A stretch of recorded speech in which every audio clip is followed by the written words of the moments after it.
Buenas tardes, estamos en la redacción del diario El Departamental, esperando una conexión con Leo Senda, que es hijo de un dirigente importante y de una familia importante de peronismo, de San Cristóbal, tratando de entablar con él un diálogo con respecto a lo que fue el 17 de octubre para la historia de la Argentina y cómo lo vivió él desde una cuna peronista. Por eso estamos esperando que Leo se conecte.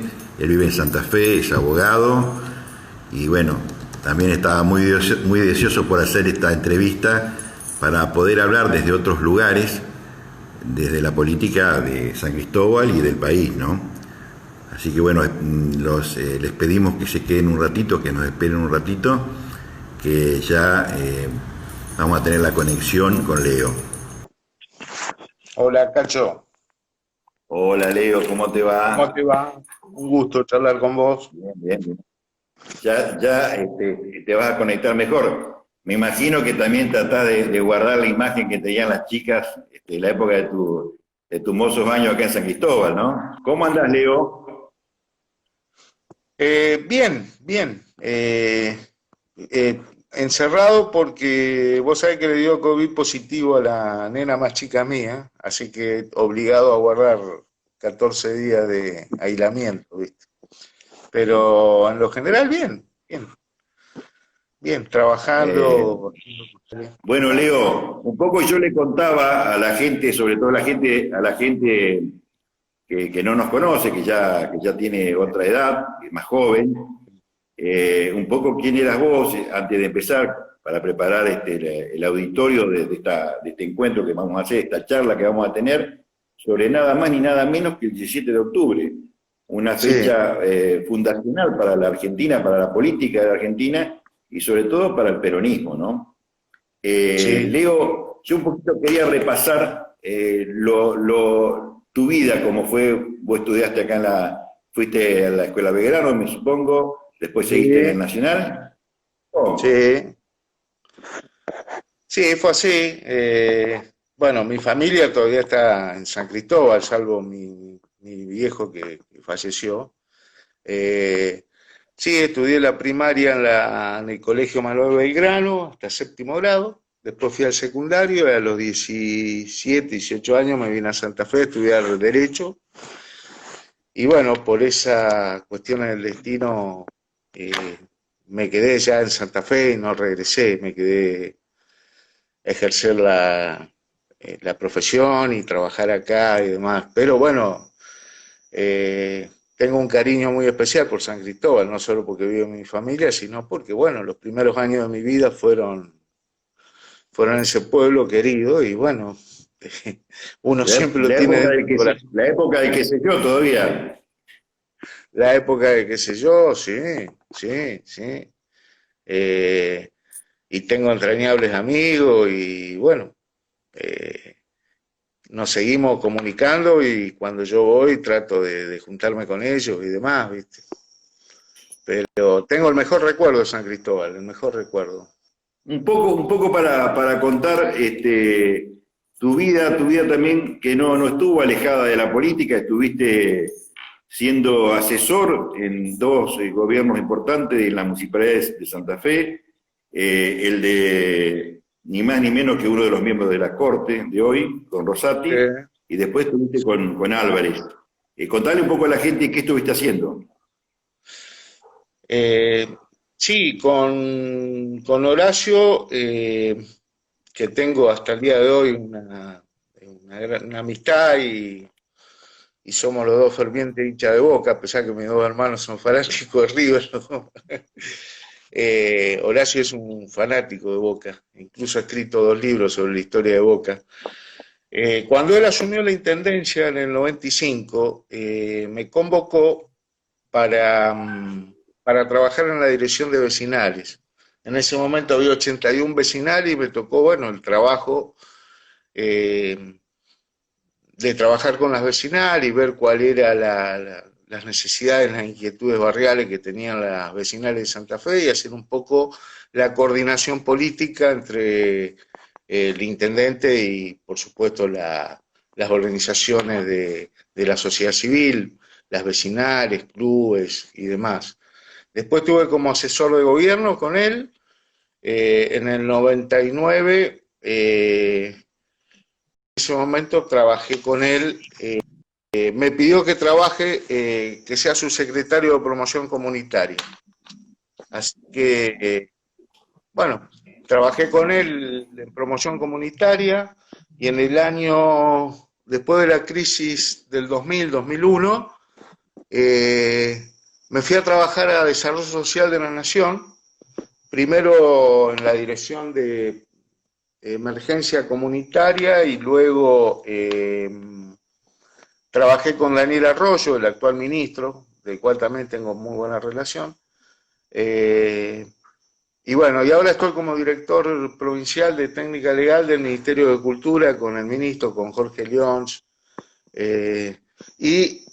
Trabajé también y la asesoré a Silvina Frana cuando fue diputada nacional y diputada provincial. Bueno, así que, digamos, hiciste una carrera muy ligada a la política y yo contaba que vos venís de una familia justicialista y yo recuerdo mucho a tu viejo en el momento y en la idea de un hombre con el cual podías sentar a hablar de política.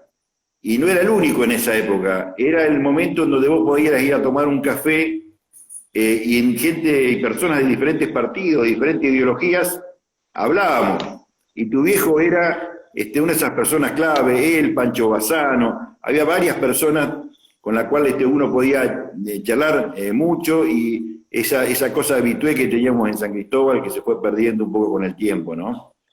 Y bueno, en ese sentido, yo por eso pensé en vos y en poder charlar el fenómeno que fue la irrupción del peronismo en la vida de la Argentina. Quiero que me comentés cómo la ves vos, cómo la viviste en tu infancia y en tu juventud y cómo la estás viendo en este momento. Sí, yo, es cierto, mi viejo era, aparte de tener una biblioteca bastante grande, lo cual me permitía acceder a mucha literatura, digamos, del peronismo y demás, y sobre todo escritores nacionalistas y demás, qué sé yo, ahí empecé a leerlo a Scalabrini Ortiz, a Jaureche. Mi padre tenía la colección de historia de José María Rosa, iba mucha gente a hablar, sí, Pancho Bassano, Raúl Capovilla, iban gente de otras ideologías, incluso, o sea, jamás mi familia era bastante en eso, mi mamá, que, bueno, fue maestra y demás, hoy está jubilada, pero ella no era peronista, era demócrata progresista latorrista, y a veces teníamos esas discusiones post almuerzo, post cena sobre posiciones políticas. Pero es cierto, mi viejo, o heredé yo de mi viejo, capaz que una cuestión genética, y también una cuestión de formación, el peronismo, el amor por la poesía gauchesca, que yo, mi viejo recitaba poesía gauchesca, yo también recito poesía gauchesca. Bueno, y tengo los mejores recuerdos. Obviamente, yo al peronismo lo viví y lo mamé de muy chico, y siempre vi que el peronismo tuvo la irrupción de lograr, ¿no es cierto? Si uno hace un análisis histórico, la incorporación a la política de las clases medias se da en principio del siglo XX, con el radicalismo, con Hipólito Yrigoyen, pero después, también teniendo en cuenta la coyuntura histórica, el presente del país y la coyuntura internacional, creo que faltaba la participación política del pueblo trabajador, que es lo que logró el peronismo. No nos olvidemos que en 1930, cuando lo derrocan a Irigoyen, en la llamada década infame, hasta 1943, que se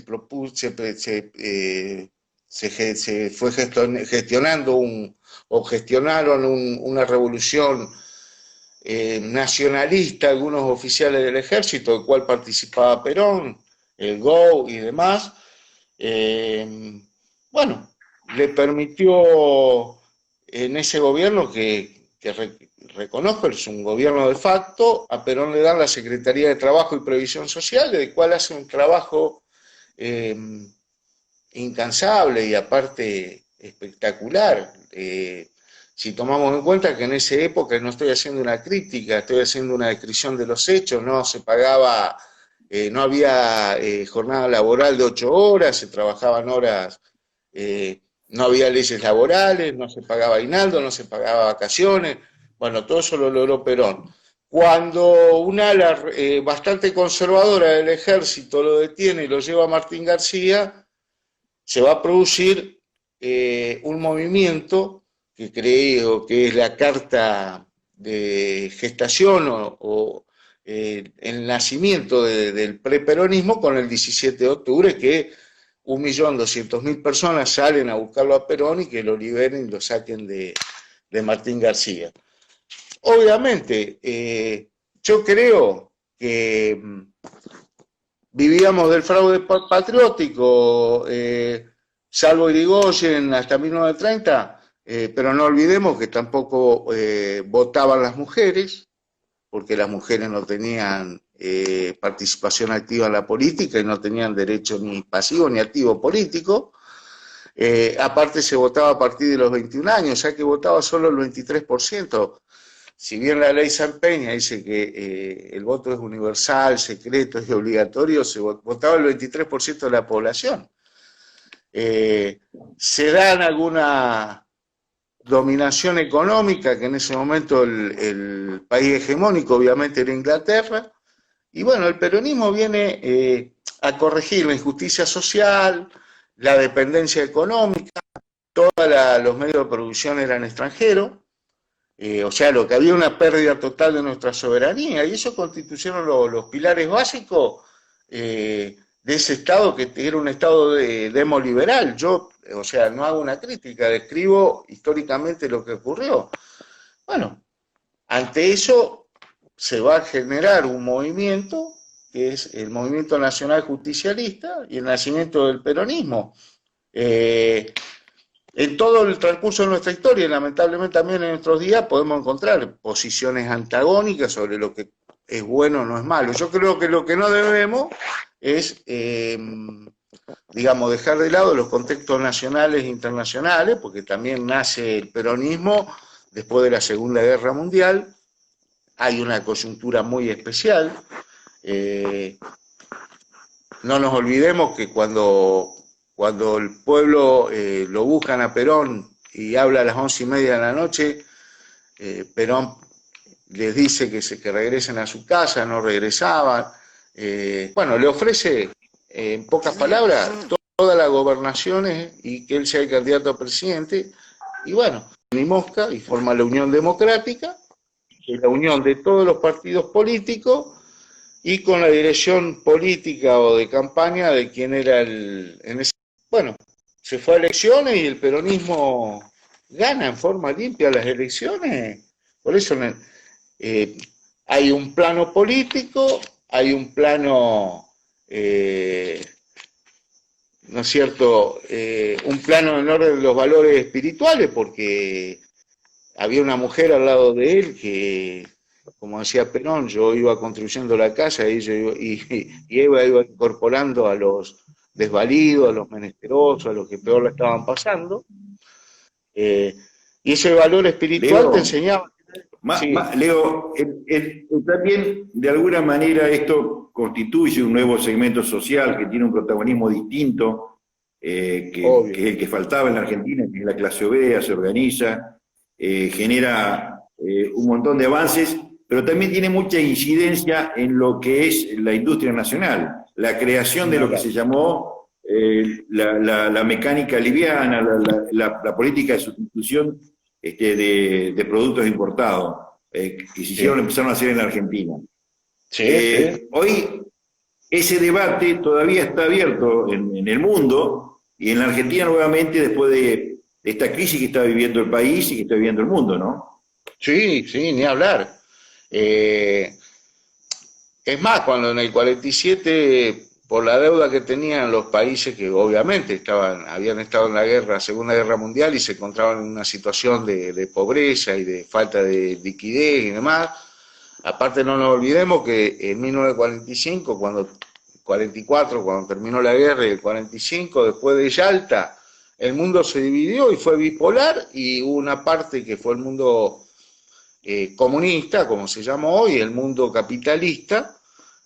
Inglaterra deja de tener la hegemonía que tenía hasta ese momento y la tiene Estados Unidos. Cuando Perón compra los ferrocarriles por las deudas que tenía Inglaterra, recuerdo una de sus frases que dice, porque la oposición lo criticaba y demás, y él decía que ese montón de fierro, como definía la oposición, era soberanía. Si nosotros que somos un pueblo ferroviario hacemos un análisis histórico de cómo funciona el ferrocarril, y fue un esquema de dependencia económica, es decir, todas las vías hacia los puertos para podernos sacar la materia prima. Nosotros siempre fuimos el granero del mundo, y lo que trata de hacer el peronismo es precisamente lo que expresaba vos con tanta verdad, es el desarrollo industrial para no ser solamente un país agroexportador. Y fíjate que hoy, estamos hablando en el 2020, y somos un país agroexportador. La industria nuestra es una industria muy incipiente.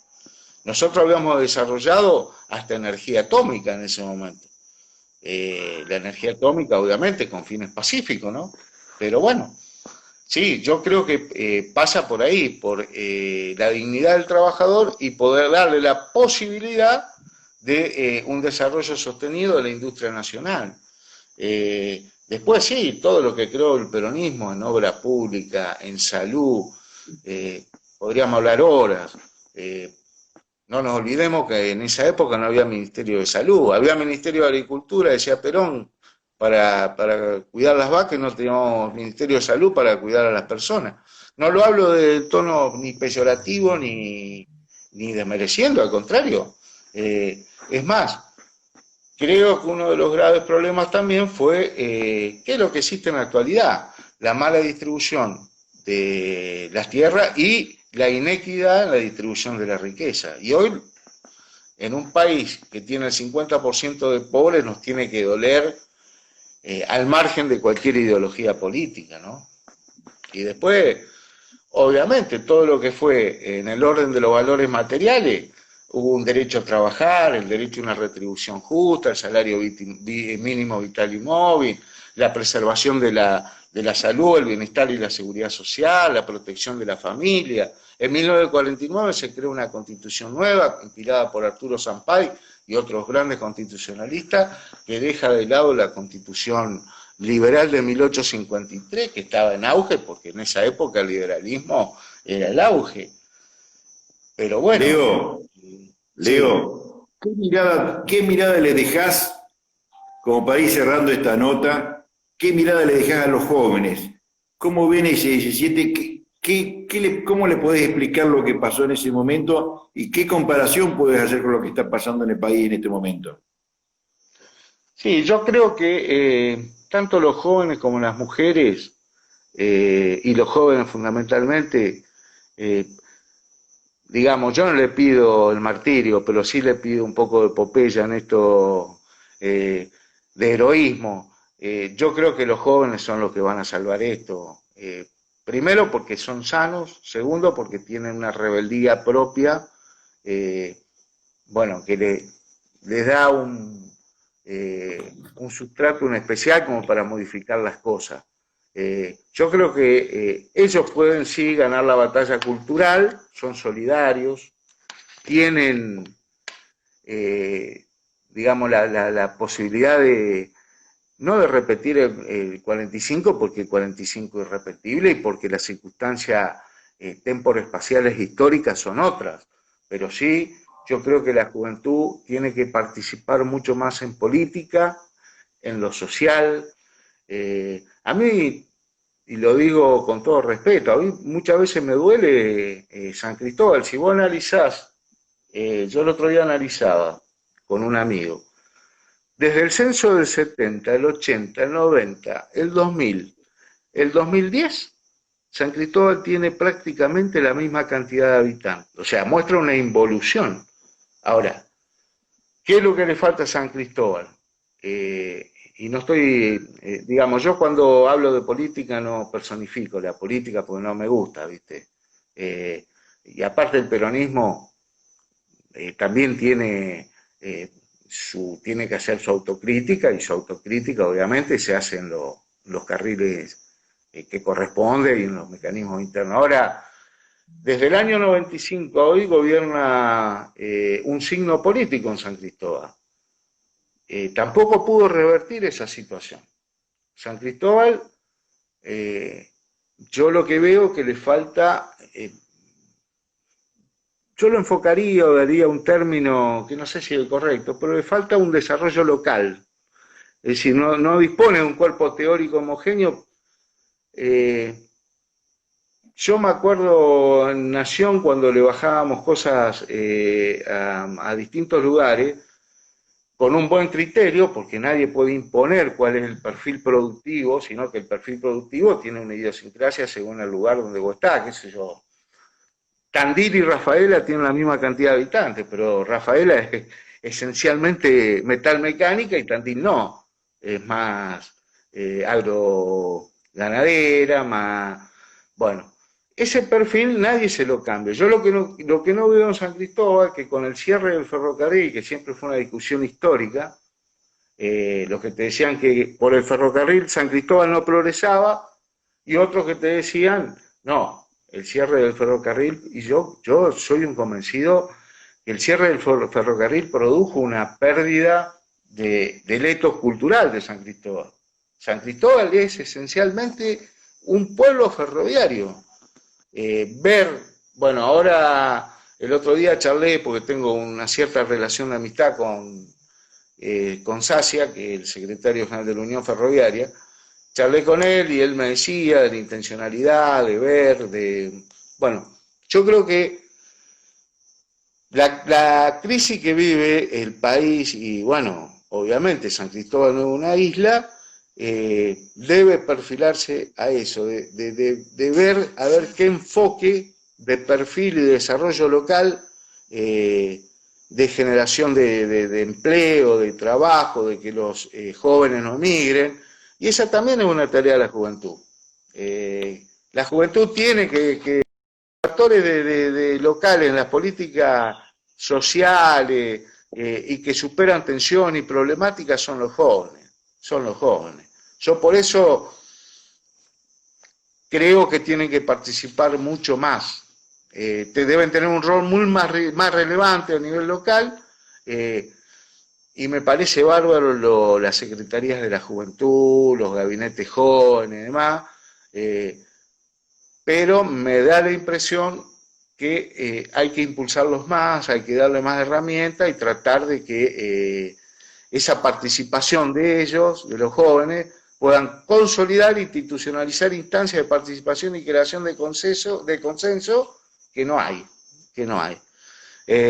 Así como existieron, mire, yo siempre recuerdo el otro día hablando con un amigo me recordaba cuando el peronismo estuvo proscrito 18 años, del 55 al 73, 74, fíjate qué fenómeno bastante notable, se da un fenómeno que era un fenómeno mundial, porque, bueno, la Revolución China con Mao Zedong, la primavera de París del 68, donde los jóvenes decían, seamos realistas, pidamos lo imposible, donde le cuestionan el liderazgo político a uno de los líderes más grandes, que era Charles de Gaulle, los curas del tercer mundo, el documento de Puebla, el nacimiento del hipismo, la guerra de Vietnam. Bueno, al peronismo se va a incorporar jóvenes que en el 55 fueron a la plaza a apoyar la Revolución Libertadora. Está bien, yo no, obviamente esto no quiero que se mezcle con que uno esté a favor de la violencia Pero política. es importante ese dato, es importante ese dato y es importante también la situación que tiene la política en la vida de los pueblos y de las comunidades, y que lo ideológico no es más ni menos que defender sectores que no se pueden defender tan fácil y defender un país, digamos, que tiene que fortalecerse, llevando a todo el mundo arriba, no dejando sectores marginados. Exacto. Leo, muy agradecido por esta charla, estos debates que son un poco increíbles para los medios hoy, pero que podamos hablar de estas cosas creo que es muy importante, porque creo que es la forma de empezar a escucharnos, ¿no? De poder hablar, de poder discutir, de poder sentir y no caer en ese otro costado que te dan de ocupar, que es la violencia total en base a las ideas, donde no hay debate y simplemente se contraponen, digamos, eslóganes que están armados muchas veces por medios y por sectores, y que la mayoría de la gente los va asumiendo como propios. Muchas gracias, Leo. Un abrazo. Un gusto y bueno, yo simplemente digo que por eso me encantó lo que me preguntaste de los jóvenes, porque creo que, bueno, el 17 de octubre obviamente los peronistas no vemos la historia simplemente para regocijarnos de las cosas que nos ocurrieron, lo que ocurrieron, la miramos para saber qué tenemos que hacer en el futuro. Hoy hay un desafío muy grande. Hoy la Argentina se encuentra, como decías vos, en una grieta muy grande, ideológica. Yo no le tengo miedo a la diferencia claro que sí. ideológica. Pero es bueno, cierto. Un abrazo para vos y tu familia y que te mejores. Dale, te dejo un abrazo Leo, enorme y un cariño enorme a todos los sancristobalenses y ya vamos a andar por allá y te voy a ir a saludar. Ya nos vamos a desquitar, vos tenés que seguir así. Sí. Ya nos vamos a desquitar, a asadazo nos vamos a desquitar. Bueno, un abrazo grande, Gracias, querido, bueno, un abrazo.